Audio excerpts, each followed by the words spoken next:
കാണുന്ന എല്ലാ ഒബ്ജക്റ്റും കുഞ്ഞുങ്ങൾ ആദ്യം കൊണ്ടുപോകുന്നത് വായിലേക്കാണ്. എന്നാൽ പല പാരൻസും ഇത് തെറ്റാണെന്ന് കരുതി തട്ടിമാറ്റുകയാണ് ചെയ്യുന്നത്. യഥാർത്ഥത്തിൽ ഇത് തെറ്റാണോ? ഒരിക്കലുമല്ല. ഇത് ഒരുപാട് തരത്തിൽ കുഞ്ഞുങ്ങളുടെ ഡെവലപ്മെന്റിന് സഹായിക്കുന്നുണ്ട്.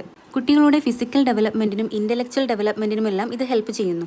കുഞ്ഞുങ്ങൾക്ക് വ്യത്യസ്ത ഷേപ്പുകളും ടെക്സ്ചറുകളും പഠിക്കാനും എങ്ങനെയാണ് കൈകൾ ശരിയായ രീതിയിൽ ഉപയോഗിച്ച് ഒബ്ജക്റ്റിനെ വായിൽ കൊണ്ടുവരുന്നത് എന്ന് പഠിക്കാനും കുഞ്ഞുങ്ങളുടെ നാവ്, ചുണ്ട്, കവിൾ, താടിയെല്ല് എന്നിവയുടെ കോർഡിനേഷൻ പരിശീലിക്കാനും കുഞ്ഞുങ്ങൾക്ക് പെട്ടെന്ന് സംസാരിക്കാനുള്ള ശബ്ദങ്ങൾ പഠിക്കാനുമെല്ലാം സഹായിക്കുന്നു. അതുപോലെ ഫുഡ് എങ്ങനെ യഥാർത്ഥ രീതിയിൽ ചവച്ച് കഴിക്കുന്നു എന്ന് പരിശീലിക്കാനും സഹായിക്കുന്നു. ഇതെല്ലാം കുഞ്ഞുങ്ങളുടെ ബുദ്ധി വികസനത്തിന്റെ ഭാഗമാണ്. എന്നാൽ ശ്രദ്ധിക്കേണ്ട കാര്യം കുഞ്ഞുങ്ങൾ വായിലിടുന്നത് സേഫ് ആയിട്ടുള്ള ഒബ്ജക്റ്റ് ആണോ എന്നാണ്.